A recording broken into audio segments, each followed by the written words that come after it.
So I need to tell you about the summer my grandmother died because that's the summer everything else in my life quietly fell apart and then somehow put itself back together in a shape I didn't recognize. Her name was Corrine and she left behind a house that nobody in the family wanted to deal with.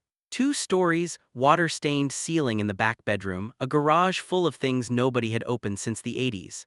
My mom asked if I could go stay there for a few weeks and start sorting through it before the estate sale.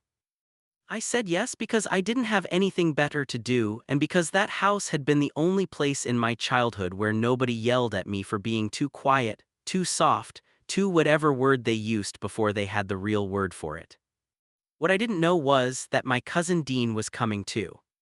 Dean is my mom's sister's son. 2 years older than me, built like he still plays intramural football even though he hasn't in 6 years. Married, well engaged, technically, to a woman named Priya who I've met exactly 3 times and liked every time.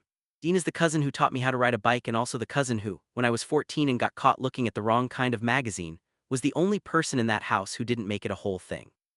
He just took it, tossed it, and never brought it up again. I used to think that was because he didn't care. Took me years to understand it might have meant something else. Anyway, he shows up on day 2 with a cooler of beer and a truck full of moving blankets and he says, "Figured you shouldn't do this alone," and that was that. 2 guys, one dead grandmother's house, 3 weeks, summer heat that made the wood floors smell like dust and old lemon polish. The first week was easy. We joked around, we found weird stuff, a bowling trophy from 1974, a shoebox of black and white photos nobody could identify, a drawer entirely full of rubber bands. We didn't talk about anything real. That's kind of Dean's whole thing, honestly. He can fill 4 hours with nothing but sports talk and jokes about our uncle's cooking and somehow it never feels empty, it just feels like being around him. It was the second Tuesday when things shifted and it wasn't dramatic at first. It was small. We were up in the attic and I found a shoebox tucked behind an old sewing machine and inside it were letters, my own handwriting. I didn't even remember writing them until I opened the first one and my stomach just dropped. They were to a guy named Marcus, my best friend in high school. I wrote probably 9 or 10 of these things between the ages of 15 and 17 and never sent a single one because back then I didn't even have the language for what I was feeling. I just knew it hurt in a way normal friendship was supposed to hurt. I used to hide them at my grandmother's house because I was terrified my mom would find them at ours. I'd forgot they existed, genuinely forgot. I sat down on the attic floor with dust in my throat and I read every single one. I don't know how long I was up there, long enough that the light through the little round window went from white to orange. I wasn't sobbing or anything, it wasn't cinematic, it was just quiet. Tears that come out because a version of you that you buried is suddenly sitting right in front of you again.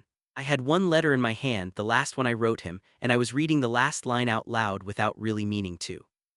It said, "I don't think I'll ever tell you, and I think that's going to be the thing I regret most." And that's when I heard the attic stairs creak. I didn't hear him come up, I don't know how long he'd been standing there. When I looked up, Dean was just there, one hand still on the ladder railing, and his face had this expression I'd never seen on him before. Not disgusted, not even really surprised, just still, like he'd walked into something he understood was private the second he saw it, and he was trying to figure out whether to back out or stay. I said something like, "It's not, this is old, it's nothing," which is such a stupid thing to say when you're sitting on a floor crying with a letter in your hand. He didn't say anything for a second.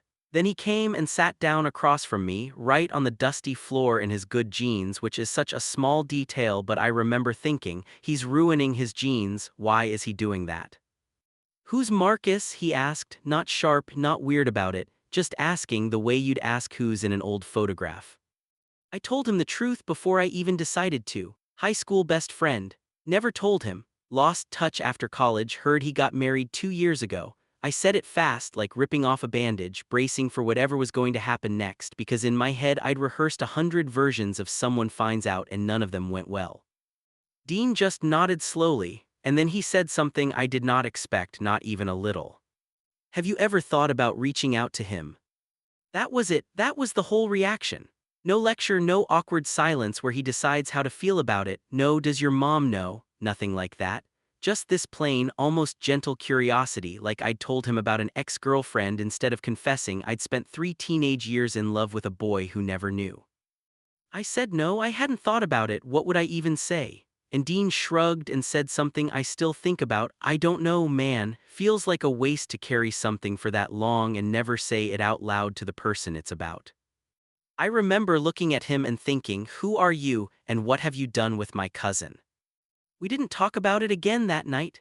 We went downstairs, ordered pizza, watched half a baseball game neither of us cared about. But something had changed in the air of the house, subtle like a window had been left cracked open somewhere and neither of us wanted to be the one to close it. Over the next few days he started asking little things. Not interrogating me, nothing like that, just these small, careful questions dropped into normal conversation. When did I know? Did anyone else know? Was I seeing anyone now? I answered honestly because it was easier to be honest with him in that dusty, falling apart house than it had ever been with anyone back home. There was something about being outside our normal lives, away from the family group chat and the expectations, that made truth feel cheap to give away. One night, this was maybe day 11, we were out on the back porch, the one with the busted screen door, drinking the last of his cooler beer, and he got quiet in a way that felt different from his usual quiet. "Can I ask you something and you don't have to answer if it's weird?" he said. I told him to go ahead.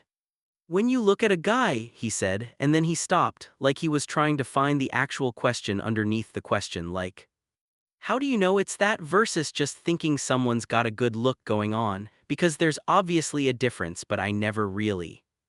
He didn't finish the sentence. I watched him not finish it. And I felt something in my chest go very still and very loud at the same time because I knew exactly what that unfinished sentence was doing. I'd done the same thing myself at 17, dressing a real question up as a hypothetical one so it would feel safer to ask. I didn't push him. I just answered the question like it was a normal question because some part of me understood that if I made it a bigger deal than he was ready for, he'd shut the door and never open it again. I told him it wasn't really about looks, it was more like noticing someone in a way that has weight to it, wanting to know what they're thinking, feeling like the room changes when they walk into it. Dean nodded and looked out at the dark yard for a long time. He didn't say anything else about it that night, but he also didn't leave the porch first, which he usually did, heading in around 11 like clockwork.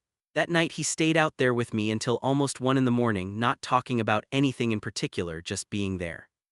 I want to be honest with you because that's the only way this story is worth telling. I started feeling something for him that I did not ask for and did not want, not because of who he was to me but because of what it would cost.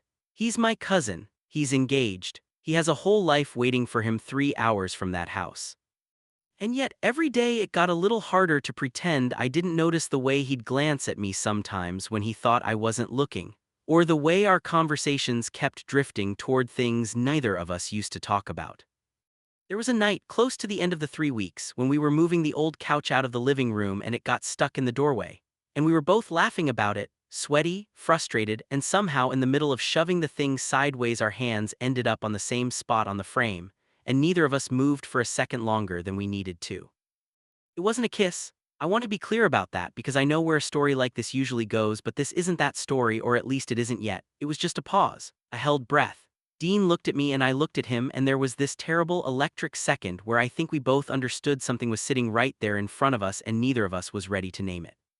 He was the one who stepped back first. He said, "Sorry," which didn't even make sense as a thing to apologize for, and went back to shoving the couch like nothing happened. We didn't talk about that moment either. I've learned that's kind of how it works with people like Dean. The big things get carried quietly, sideways, until they're ready, and you can't force them out any faster than that. The last night before I was set to drive back, we sat on that same porch one more time. He told me Priya had called him twice that day and he hadn't picked up either time. I asked if everything was okay and he said, "I don't know, man, I think I need to figure some stuff out before I go home." He didn't say what stuff, he didn't have to. Before I left the next morning, he hugged me at the truck, longer than a normal cousin hug, and when he pulled back he had this look on his face like he wanted to say something and didn't have the words yet. He just said, "Thanks for letting me be in that attic with you," which is a strange thing to thank someone for, unless you understand that what he was really thanking me for was letting him witness something true, at a moment when he might have been starting to need to see that it was possible. I haven't heard whether he called off the wedding. I haven't heard much of anything actually, just a text last week that said, "Still thinking about that letter you never sent. Don't wait as long as I have."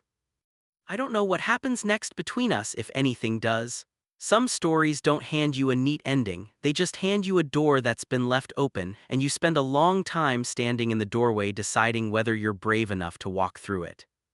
But I'll tell you this, I finally wrote Marcus a letter. A real one meant to be sent this time. I haven't mailed it yet. Some days I think I never will. but it's sitting on my desk, and every time I look at it, I think about a dusty attic and a cousin who was supposed to be someone I had nothing in common with, quietly sitting down across from me on the floor instead of walking away. Sometimes the people who catch us at our most exposed aren't the ones who hurt us. Sometimes they're the ones who finally make us feel like we don't have to hide anymore. And I'm still waiting to see what that's going to mean for both of us.